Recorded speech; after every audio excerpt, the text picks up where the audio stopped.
Hi guys, welcome back to my vlog, Kate Winslet. So it's been a while. Na nag-vlog ako for any unboxing and review. So you saw in the initial video clip, right? So we will just do an unboxing of two Air Max 90 by Nike, and later we will try it on and how does it look like when it's on your feet. Okay, so tara, join me, and this will just be a quick unboxing and review. It's been a while na nag-purchase ako ng Air Max, and I'll be honest, my first ever Air Max was way back 2016. Yeah, yun yung first ever na nagkaroon ako ng Air Max, and unfortunately, for how many years din yun, from 2016 until I think last year, bumigay na siya, and unfortunately, nag-ano na rin yung factory glue, and nagfe-fade na, and talagang ang dami ng creases. So let me show it to you, yung dati kong Air Max. Ito siya. See? Dumi na. Oh, see? Pudpud na talaga siya. So this is my Air Max 90 before, and this is, I think it's black and gray. Yun yung colorway niya, and if you can imagine, see, talagang use and abuse siya. So let's see. Good luck. So I decided to buy Air Max from Nike. Unfortunately, recently they have a promo, wherein one, it was the Cyber promo, and then recently the Cheers promo. So that's the reason why I need to purchase. See, luma-luma na, and cannot be worn anymore, or hindi mo na masusuot. So that's the reason why. Let's unbox muna natin tong isa. I believe this is the Nike Air Max 90. If I'm not mistaken, it's Obsidian blue, white, and red, if I'm not mistaken. Pero let's open it. Give me a sec. Kita ko lang na susi.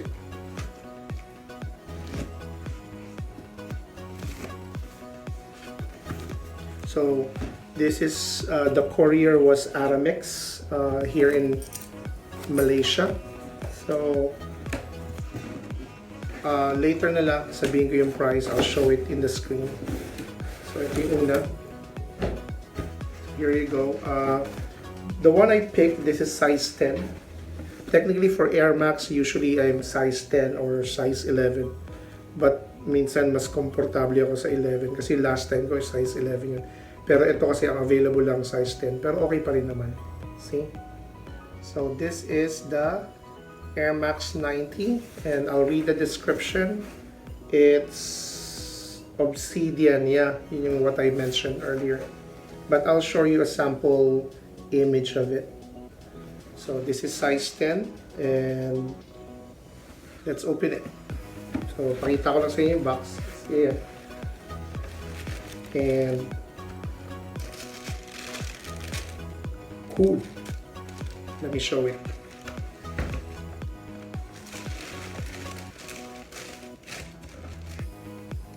Cool, very nice. See?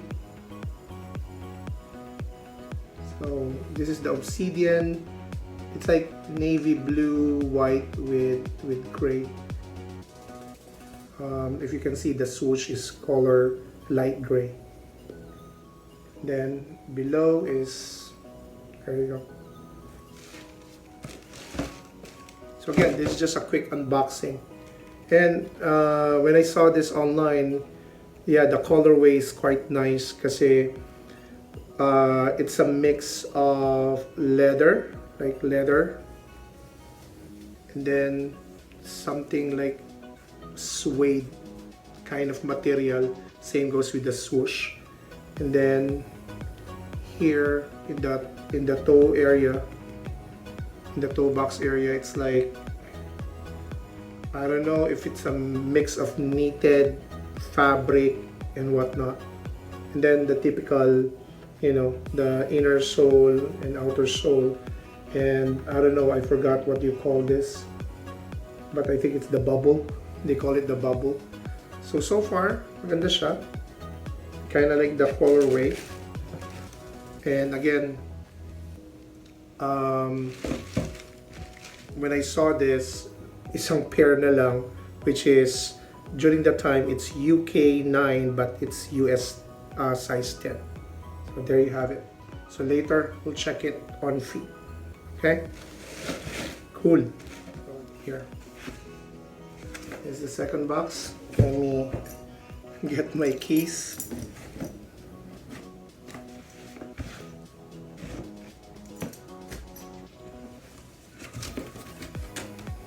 So this one, it's also Air Max 90, but it's a different kind of, parang in such a way modernized siya.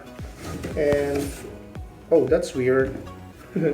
Orange yung box.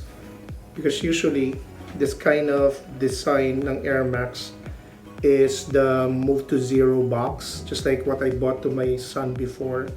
It's like an eco bag, and as we all know, Nike is doing their best to make it, how can I say that, less or safe for the environment. But anyhow, so this is the this one, it's UK, I got this UK 10, or in US it's US size 11. This one, medyo okay pa rin sa akin to. Kasi pag mga Air Max, mas parang bet ko yung 10 or US 10, and especially US 11. Mas komportable, relax na relax ang paa ko. And there's like, in such a way, enough space given kahit yung medyas na ginagamit may makapal. Compared sa size 10, I need to have a thin socks to use. So again, this is what you call the Nike Air Max Terrascape 10. Oh, sorry, Terrascape 90. This is like a black, red, gray. So let me show it to you guys here. So this is the Air Max Terrascape 90. This was launched technically early of this year, 2023, and luckily I was still able to cap a pair. Actually, isang pair na lang siya, and I remember when I saw this online to the Nike Malaysia, when I'm about to purchase it, biglang naging out of stock, and then out of nowhere, I felt bad. Then the following day, when I check it again, kasi there will be a promo, biglang sumulpot ulit. Siguro yung kumuha, hindi na tinuloy. Maybe because realized it's a big size. For me, it really fits. So when I saw it again, boom. Put the cart, check it out, and then that's it. So let me open it for you. So here we go. Let me show you initially. Here. And then, let me get it. This one, I kind of like the colorway.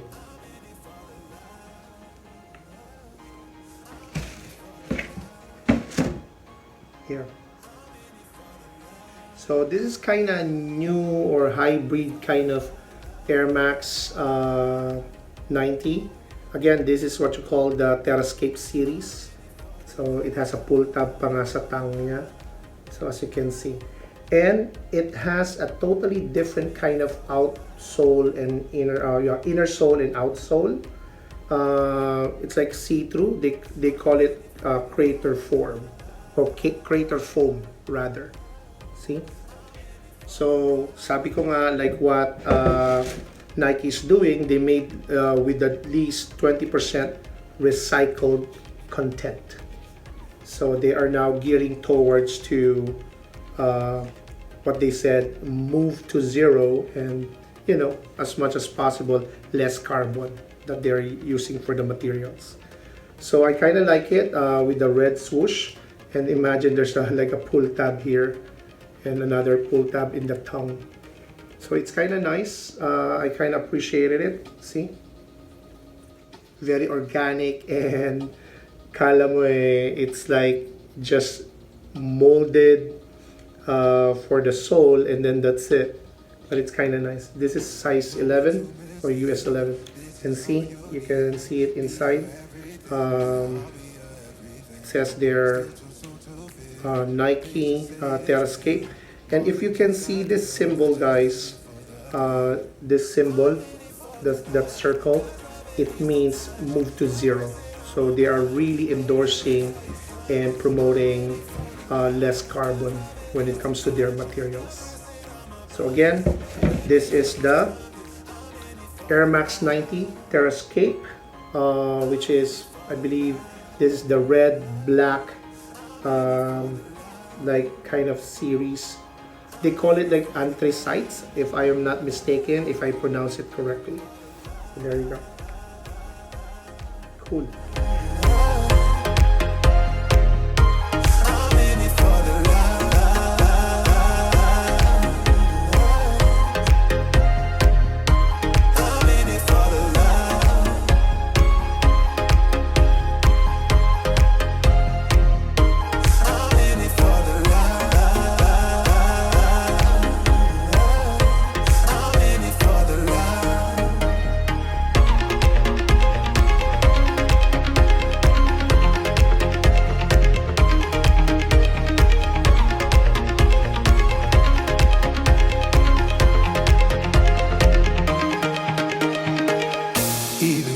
Low, you can let me know.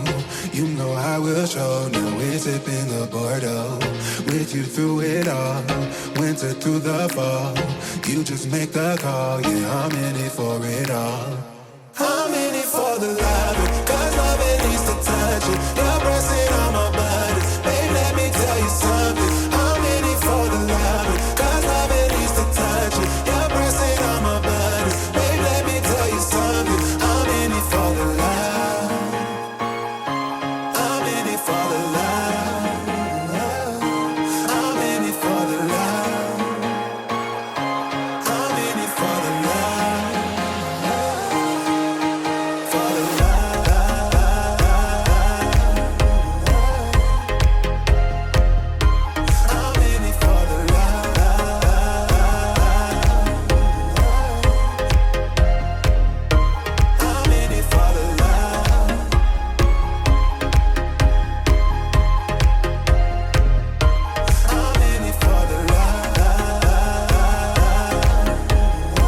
I'm in it for the love.